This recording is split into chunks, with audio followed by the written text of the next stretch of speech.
just trying to engulf yourself in legitimacy in every way that you can. It was difficult. Even trying once you get a product, it's Mhm. not like, oh, now you made it. It's not like if you build it, the people will No. come.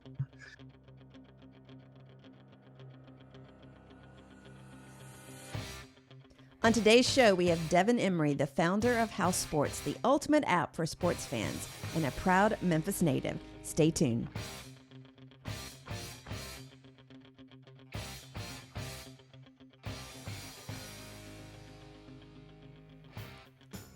Welcome back to the Fifth Quarter Podcast. I'm your host, Sandy Adams, and this is where we dive deep into the world of sports and the athletes that make up that world. So grab your iced tea or your coffee, because I'm from the South. Get ready to be motivated and inspired, because this is where the real stories are told.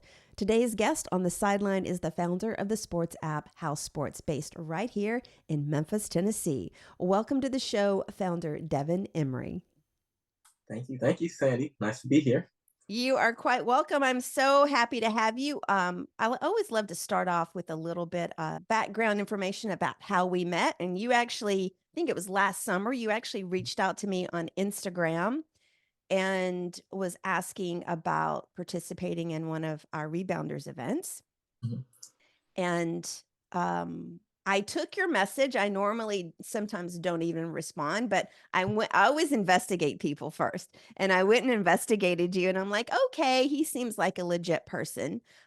He's not some crazy person. So I reached out to you, and we had a Zoom call, and you were just so wanted to make things happen for your house sports. I just thought you were so earnest about it, and I was impressed. I got to say, I was impressed with your background as well, where you went to college and what you had studied. That was a little bit, I had a little bit of connection with that. So we'll dive a little bit into that. But I was like, yeah, so that's how we met. And we just kind of, corresponded back and forth. And when I started this special series so that I could talk to other people Right. besides retired athletes, I was like, you would be a great one to have on here. And so let's just start off with, where are you from? I am from Memphis, originally from Memphis, Tennessee. Grew up in South Memphis. Ended up graduating from Wooddale High School, but I'm a Memphis guy through and through. After high school, ended up in Atlanta. Went to Morehouse College.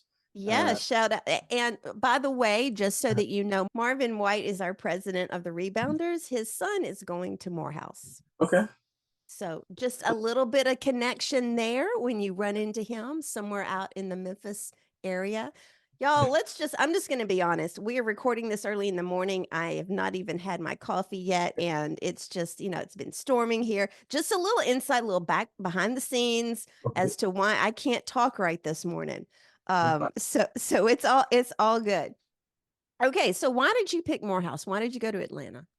Growing up, I was huge on Black history as well as Mhm. sports. Those were my two main affinities. So I played high school football at Wooddale High. I was okay as a safety and a wide receiver out there, I but did not know that. You don't put that on anything. nah, I didn't go D1 at all, but I did have some playing days, and I was on the field. And then after high school, I just really had my principal, my senior year of high school, was a Morehouse alum, Eric Chisholm, and Oh, yeah, yeah, yeah. he started a mentoring group, and we had a college tour to go to Morehouse around MLK weekend. And just growing up, understanding the impact that Dr. King had not only in Exactly. Memphis but on the world, being a black man, it wasn't too hard for me to see the connection of his alma mater, and he wanted to Right. go the route. Excellent choice. I've actually never been to Atlanta. Really? I've ridden through it. I was asleep. I was not driving, but I've never been to Atlanta. I think I've been to the airport, but that's about it. Okay, so I'm upset. I didn't know you played high school football, Yeah. but that's okay. We have a lot of people that not everybody can make D1, and on the fifth Mhm. quarter, we're not we're not all about D1. Okay. Okay, it's just anybody. So, but you're here for something else. So so you go to Morehouse, and I'm going to skip over to this about, well, no, I won't. So why did you create? So let's talk about house sports. Mhm. Let's talk about that first, the current thing, and just kind of explain to everybody out there, what is it? What is house sports? House Sports is a sports social media app. It's available at housesports.com and in the App Store.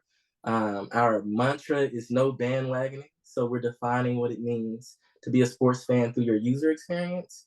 And we're just building a home of fanhood. We want people to be able to watch the game wherever you watch it and then react to the game on House Sports. We have a House Sports blog where we tell people about our events.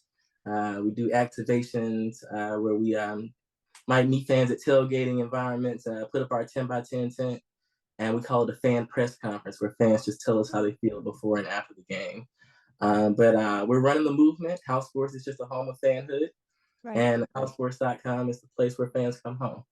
Okay, so let me ask you this: no bandwagoning. What does that mean? Because I know people might have a perception in their mind of what that means, but what does that mean to you and for the company, really, For sure. or the brand? No bandwagoning is like the secret sauce for what we are shooting for when we want people to identify with what makes you a real person, a real fan. Right. If you are a fan of the Memphis Grizzlies, you're going to maintain your fanhood and loyalty to the franchise through the ups and the downs, through Jai getting in trouble, now Jai's leading us to the playoffs again. You're never going to leave the franchise. But we've been running House Sports since 2019. That's when we really pushed the app into the App Store and finished our initial customer discovery and put our MVP into the water. But we've seen that only in the NBA is where we get fans that push back on no bandwagoning. Really? Yeah, like LeBron James. They're a fan of wherever he's at. He might go from the Cleveland Cavaliers to the Miami Heat, and now you have this huge contingency of fans who are now Miami Heat fans because LeBron is there. So it's kind of like, I hate to say this for football fans, but Taylor Swift. Yeah, the Swifties. She jumped from country to pop, and everyone, like, they followed her. And I would hope that the Beehive, which is Beyonce's followers, I hope that they do the same. And I'm gonna digress. I don't want to digress into her new album because I love it. Okay. But anyway, but yeah, so you do have people that follow that person, not the team. For sure. We see that in NBA all the time. Right. I'm a Laker fan. I know I'm from Memphis, but I was a Lakers fan Dude. before they had the FedEx Forum and before the Grizzlies came here in '01. The Lakers, I was a huge Kobe fan, and then all of a sudden now LeBron comes, and now we have, like, again, this influx of fans who are rooting for the Lakers now, and I'm like, you're not a real Laker fan. How long have you been here? It's kind of like Yeah. your cousin marries again, and like you're like, okay, yeah, you're not the original wife, so, or the husband, so we don't. I know that's probably a bad. I'm Nah, just nah. my jokes are not great this morning. Okay, so that brings up a great question though. So, with all of let's go back to 2019. Well, actually, no. I'm sorry for all of you out there. I know I act like I'm all over the place this morning. Okay, but let's go back to the beginning, because when you were in Atlanta, I believe you had an internship Yeah. at a radio station. I did my research. I I believe see, Sandy. I see. I believe you had an internship at a radio station. What was like what was the motivation to take that? Because you could have done a lot of stuff, especially with your degree going into Black history. Mhm. I think that you could have gone a lot of ways with that. But what interested you about doing an internship with radio? Well, man, Sandy, you have done your research. We know. I have. I interned at WCOK, the Jazz in the City. That was like the radio station for Clark Atlanta. Okay. So my junior year, we ended up doing this show. This guy hit us up. His name's Ken Hudson. Ken Hudson was the NBA's first Black referee. Now let's give him a shout out. Yeah. Yeah, he's no longer around. He passed. But he had a show called The Hudson Report, and it was his way of giving like a recap. And they had like this syndicated Tavis Smiley that came on afterward. But we ended up being like House Sports was the AUC report for what was going on campus. Oh. And they called us in to be the sports experts for what was going on campus. Because House Sports at the time was a student org. I initially charted it as a student org at Morehouse to be like the baby ESPN, like a sports media source. People find Okay. out what's going on at Morehouse, Clark Atlanta, or Spelman.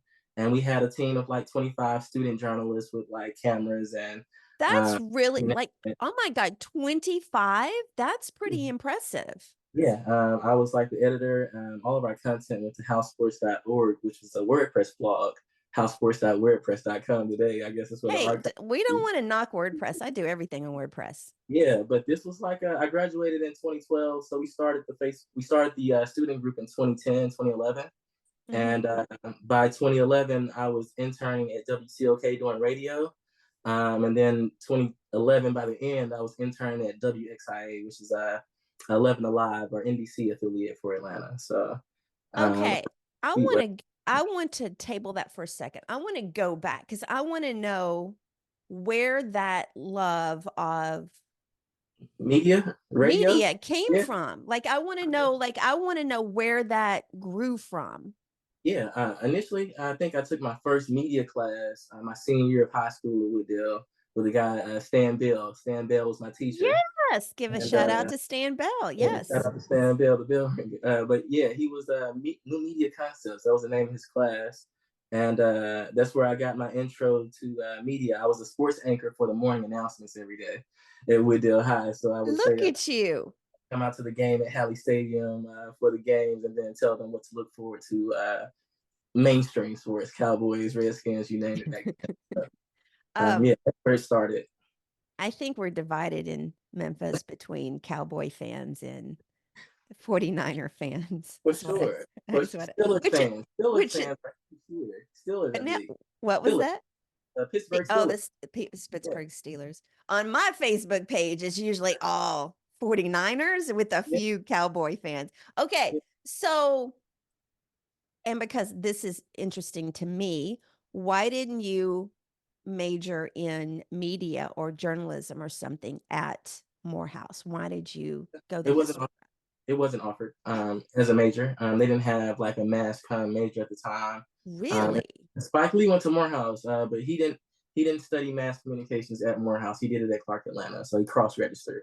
But they still, maybe 30 years later, when I was there at Morehouse, we're not offering journalism as a major. But over the Hey, last 5 years, they now have. So hey, well, they need to get with the program no, literally. no, they are now. Over the last 5 years, it became a major at Morehouse. Yeah. Okay, good. We're just all over the place. Okay, so you're at Morehouse, you start doing this. Where did the name House Sports come from? I love this, Andy. My sophomore year, the name House Sports came to me in a dream. I was asleep in my dorm. The name came to me, and the phrase, if you want to talk sports, take it to the house, just went with it. I took a notepad, wrote down the name House Sports and that phrase, and I went to all my friends and said, what Okay, do you got about it? Yeah. say that phrase one more time. House Sports. If you want to talk sports, take it to the house. That I was love I the love phrase, that. the stream of consciousness that came with it. But yeah. I love that. Uh, You know, I so kind of do the same thing when I'm working on something like creative, either writing or photography wise or something. I'll either like start writing stuff. I have notepads on my walls. I'll either start writing something on that or I'll just let that percolate in my head for a while. And eventually, if you're a creative person, those things will start coming up. yeah, And I call you a creative person because media is creative. it is. Um, okay, so 2019 and 2020 is when COVID hit. You had already Yeah, started working on telling the you, app, Andy. I graduated from college back in 2012. We had the House Sports student group, right? and then that led us to create House Sports, a Facebook group. And it was about 5,000, 6,000 people in it. It still is around today with the same nucleus of people that were there back then. But it was much more of a vibrant space. People posted more Right. back during 2010 to 2014 timeframe. But when those people were there and it was so robust, we started doing radio, House Sports Internet Radio. So we had House Sports WordPress blog for the student group, and then we had House Sports Internet Radio. where our mantra was, we're not experts either. And Mm. my co-host and my partner, John Smith, he was in my journalism class with me. And we started the blog together and the All student group right. together. And then after college, we continued with this co-host dynamic on the radio show. Mm-hmm. But we had a 4 phone line system, Sandy. It started with John and I. We were just debating different topics, Ray Rice back then. Right. And people would either call in and say, "Hey, Devin, I agree with your point," or "I disagree with you." And we would start a second, like a counter debate, and get the caller on, and then get the caller off, round robin, the next caller, next situation. But we love to experiment with that radio format. Mm-hmm. We did 150 shows in 2 years, That's a and lot. it That was a is a lot, lot. Sandy. I'm That's a telling you. lot. And 2012, 2014, I started doing podcasting on iTunes. So I have about maybe 20 or 30 episodes up there from that time. But And for those that don't know, iTunes is now Apple. Just in case somebody doesn't know. yeah, but yeah, that was back then. But we knew from the Facebook group and from this experience on the radio that, hey, we can have something with the House Sports brand if you want to continue this. But we have to get off of Facebook and we have to create our own enterprise. And that took me from a world of being a liberal arts student and loving media to now saying, what's up with the world of tech? And Right, right. we had a 4 member team that we recruited. My partner John, he was from Mobile, Alabama. His mom did hair. As fate would have it, she did the hair of our developer. Uh, Okay. so, Okay. Can I just tell you, I talk about the strangest ways of networking. And yeah, is that just not like, I love how you said she does hair and she just happened to do the hair of this like yeah, people, I don't think you guys realize out there, girls too, I just make that everybody. I don't think you realize how interesting networking can be. It's literally any time talking or working on someone, like literally it is. Okay. I love that story. Go ahead. So she so did the John, hair of somebody of yeah. somebody. So John, he had this like a notepad, a notebook, and the book he took different sketches of what the website will look like, a desktop version of housesports.com.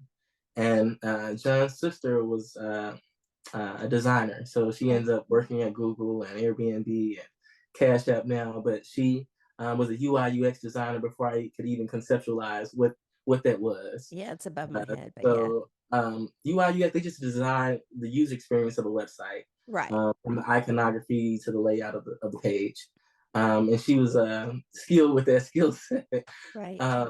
And so the app that he was designing in his head, he's talking to his mom every night saying, "Look, mom, I'm in my book. I'm sketching out this website." Right. And she's like, "Well, son, you need to talk to Felicia. I do her hair every day, every week, and she's a developer by trade. She's a back end developer." And it took one phone call to those for those to John and Felicia to get on the call together. And Felicia's been around the last 7, 8 years, working with, Bless his mother, I tell you. yeah, That as she I'm in paid development. attention and listened. Can I just say Paid that? attention, listened, and took Listen. us serious. Yes, she Yeah. did. Yeah. And that's how we ended up going from, I guess, entrepreneurs to actually doing something and building a product. So that was the So beginning of that. looking back now, how hard was it to create that app? Oh, it's difficult. We work with countless people on Wix.com. We didn't Right. know what we were doing, trying to build a platform, people wasting our time, wasting our money.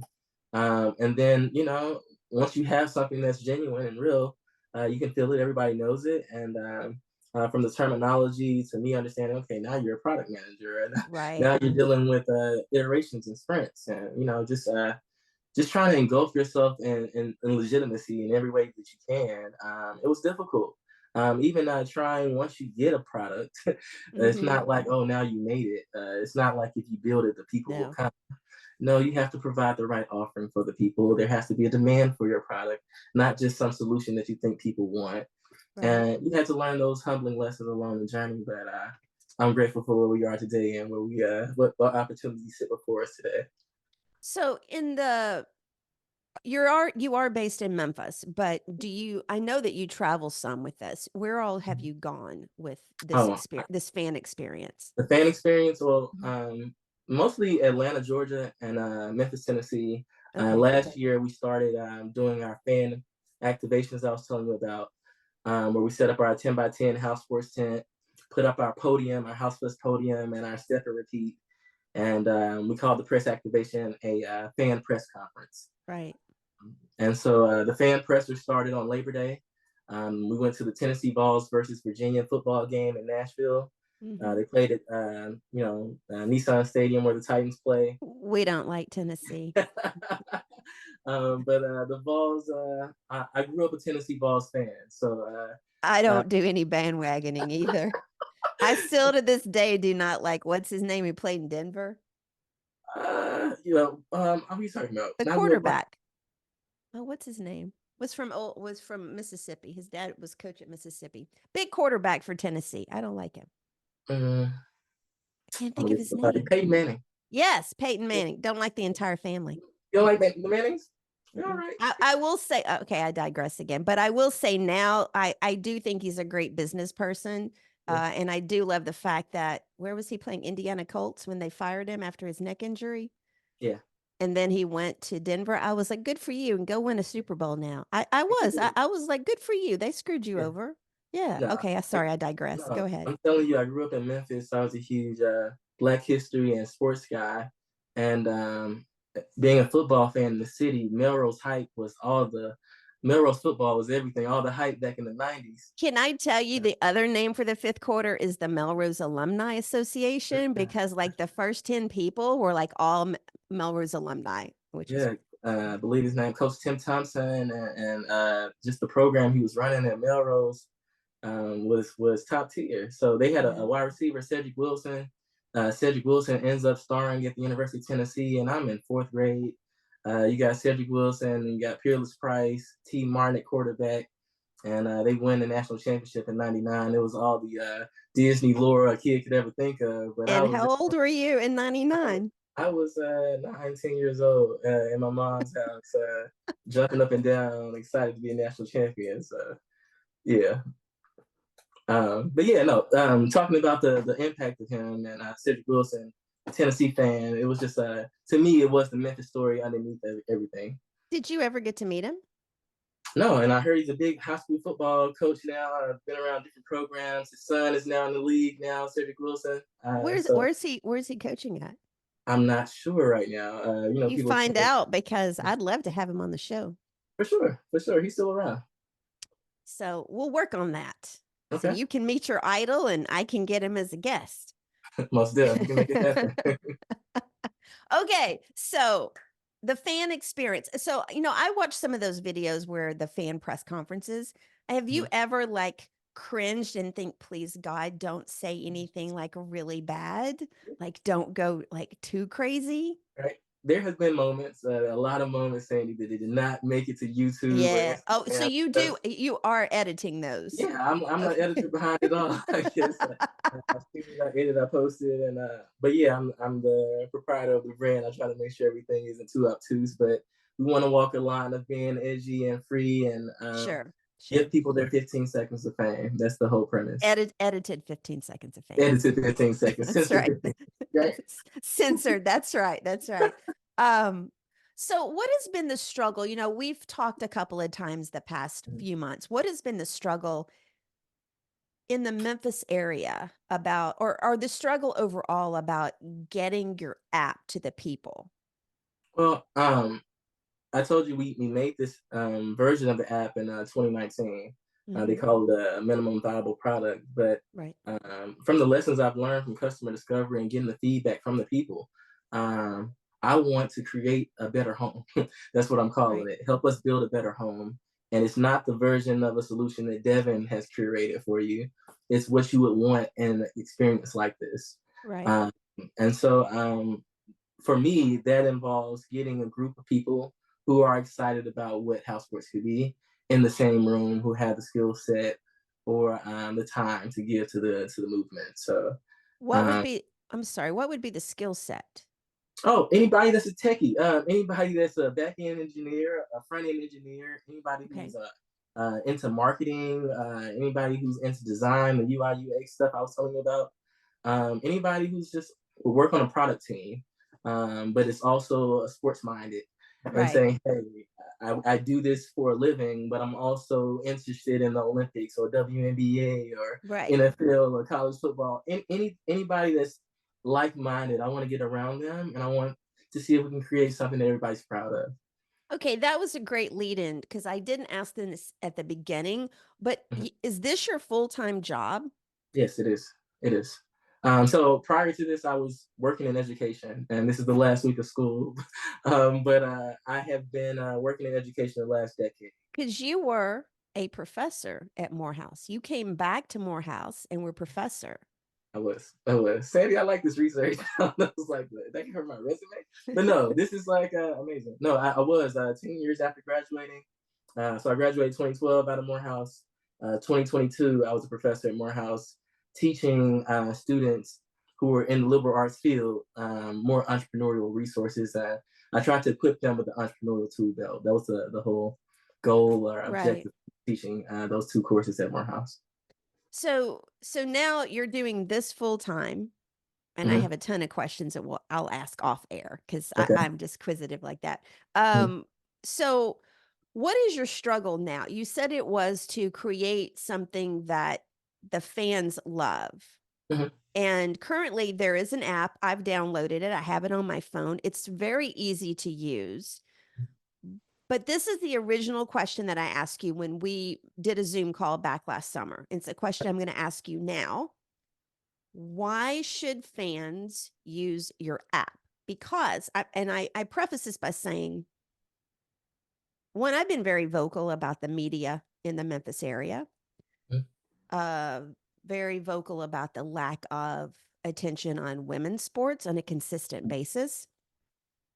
Um, I've also been vocal about the continuous recycling of the same subject matter every single week Mhm. and not looking at other things. But there's Twitter, there's Twitter Spaces, there's, YouTube live shows, all these kind of things.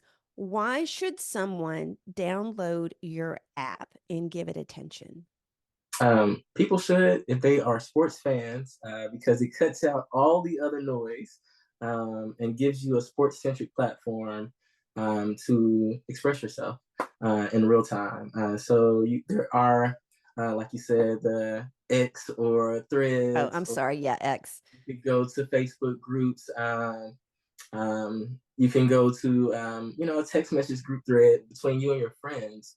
But what you're trying to do, or the difference between those platforms and house sports, is one, you cannot create numerous affinity groups for the same team on house sports. What do I mean by that? You cannot create numerous Memphis Grizzlies groups on house sports. There's only one Memphis Nation. It centralizes things. Right. So everyone that roots for the Grizzlies and has pledged their allegiance to being a fan of that team, they're going to be a part of the same nation or family on house sports, and that's a very unique experience to be a part of the Memphis Grizzly Right. Nation. Because Um, you're right. On Facebook, there's multiple groups for Memphis basketball. There's yeah. groups for Memphis football.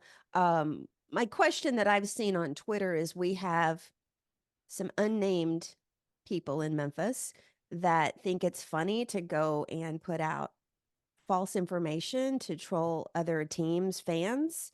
Yeah. And how do you, I mean, I don't think there's a way to keep that from happening, but is that obviously a possibility? You do. You have people that have the freedom of creating spam accounts Right, or troll accounts or just get on there for nefarious reasons. But you have the report feature on House Sports right, where you can flag a user or flag any type of content that's been posted. That content gets removed from our back end. And then we have the ability to suspend users as well, just like we do sure, on Instagram sure. or Facebook. We can put people in House Sports jail. We can even make it to where they have to verify things with us before they can post again. So um, those are some ways we try to cut down on that. But yeah, it happens almost on every platform, Sandy. Well, sure. I mean, and I would think just the quick response and people knowing that you're going to respond. I think the thing with Instagram and Twitter now and Facebook is when, account gets hacked or other things on there, the companies are so incredibly big and they've probably farmed it out to overseas that it doesn't get the attention that it needs on a regular basis. Yeah. Um, how do what is the current user count on House Sports right now? We have about right under 1,000 users. That's pretty good. When I say 1,000 users, I mean 1,000 people have downloaded our platform. Right, Right. So when we talk about daily active users and people who use it right. every day, that varies from season to season, week to Sure, week on the sure. platform. So for me, I consider us to be in private beta testing right now. That means until I get my first 5,000 users on the platform, you're in a very infant time in our development, uh, Interesting. where I'm really soliciting your feedback, saying, how can I make this experience better? And if you can give me a week of your time and say, hey, I'll give you 2 hours this week, I'll give you another Right, 2 hours next week, where I can pick your brain and say, hey, right, what would enhance you spending more time on here? That's where we are with the product. And understanding that we're in a place now where I'm trying to uh, just really increase my presence in this ecosystem. So the University of Memphis, I'm saying, hey, we're House Sports.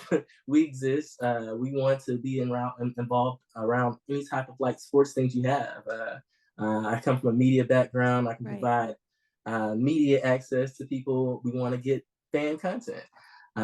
Same thing with like working it with different ways with NIL deals for athletes and getting people Mhm. to embrace or endorse the brand, saying, hey, Tiger fans, go to House Sports. And we're building a community of people who care about the team, who care about the players, and have a place to talk about what they're experiencing and how they feel about their team in real time. So I think that's some of the challenge is saying, hey, I'm from Memphis. We have an actual app in the App Store. Like, Right. let's collaborate with different sports bars and grills and breweries in Memphis and get some synergy going and some momentum going and saying, hey, we want to be wherever fans are. If the fans are going to be here for the Right. Tigers, I want to be here for the Tigers. They're going to be here for the Grizzlies. I want to be here for the Grizzlies. And I don't know what cost that would come for us, but we want to give people an outlet to celebrate fanhood in every way. So when we had talked last summer, we were looking at trying to get you to Happy Hour Hoops, which is the Memphis Rebounders Yes. kickoff thing. Unfortunately, we had a recruit in town and it was closed to all media. All right. Unlucky for you and every other media personnel in Memphis. Um, that was kind of a last minute thing that happened. But what has been some of the feedback that you've been surprised at? Um, I'm I'm a Tennessee Vols fan. I've probably gone to like maybe 5 football games in my life at Neyland Stadium in Right. Knoxville, about 5.5 hours from here. We go across the state. Um, so to go to Nashville last year, I know that typically home games, Tennessee fans, I have about 100,000 football fans that sell out the Sure. game. Right. And I'm thinking, okay, this is going to be the sweet spot for the first time we're doing a fan press conference. If I can get the flow of traffic to just see our activation, Right. we win. And fan press conference was intuitive enough to where we didn't have to over explain it. And people said, oh, fan press conference? I'll become a part of that experience. It's pretty Let's say, self-explanatory. Yeah. be like, you can search fan press conference on YouTube and we're the only people that exist. And I'm like, it's 2023, 2024. Like, no one thought about doing this at all before. NCAA, NFL, anybody like, uh, no. So it's like, all right, take some of these disruptive ideas and Yes. try to make something go viral. And that's been the whole premise of the fan presser. But I promise you, as much as I conceptualize and plan this thing out and the trip from Memphis to Nashville, the response and the engagement that we got while we were out there, I wasn't prepared to receive. This looks so nice. Who's behind this? Right. When can you guys come? Are you going to come to Knoxville next week? And it was like, wow, we don't have the capacity to do that.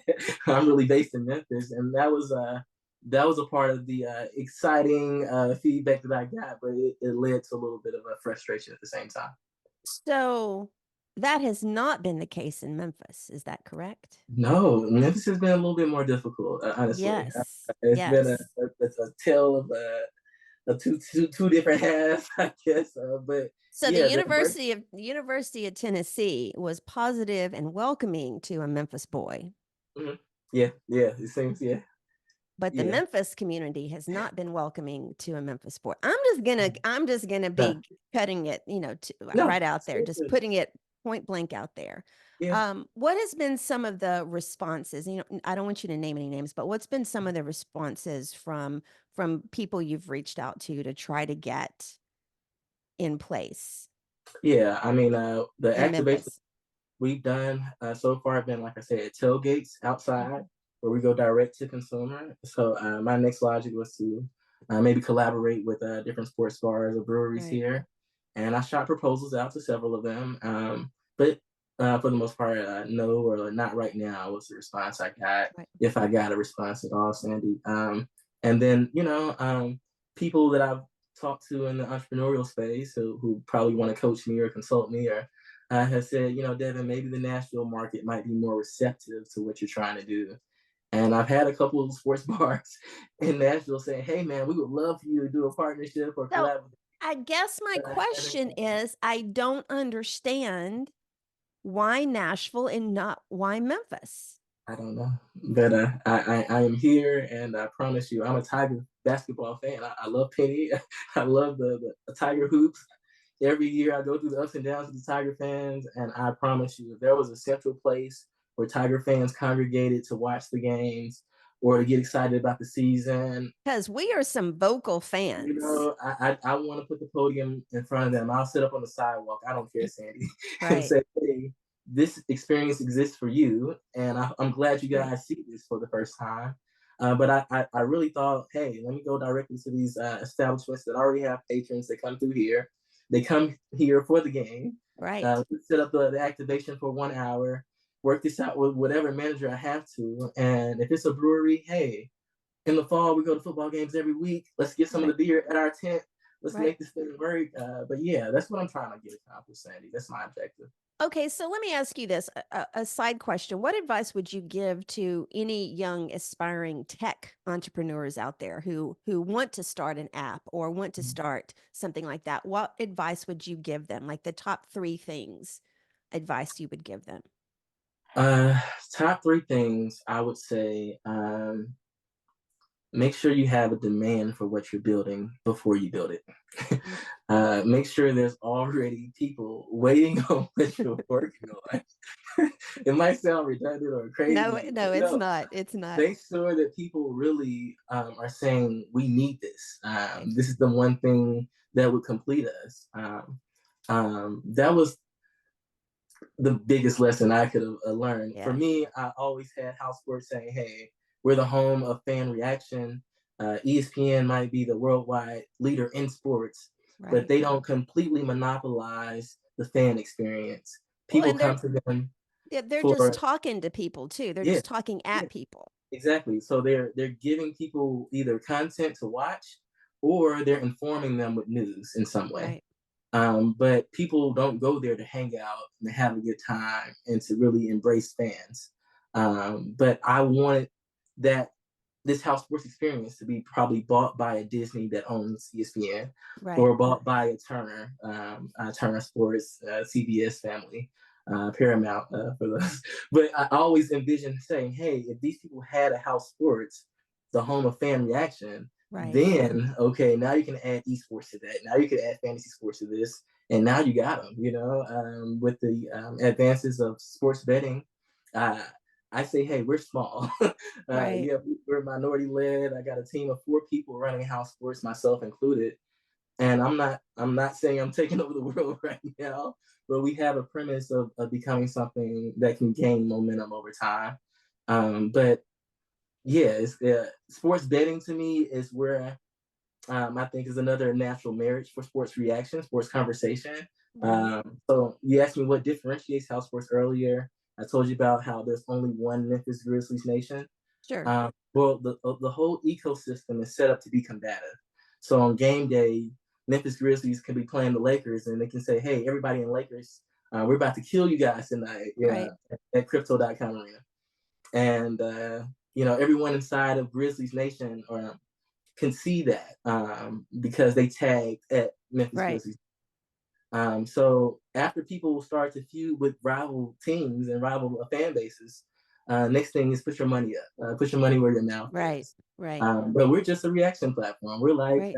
Facebook or whatever. But Right. I say, hey, let's add sports betting to House Sports, where people can do a money line bet. And I only want a money line bet on House Sports, where people bet to say who's going to win the game. Right. So we can have discussion threads where people are saying, hey, the Super Bowl is coming on today. Who do you have between, I don't know, the Raiders and the Rams, right?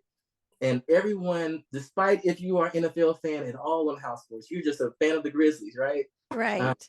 you see the discussion thread for the Super Bowl.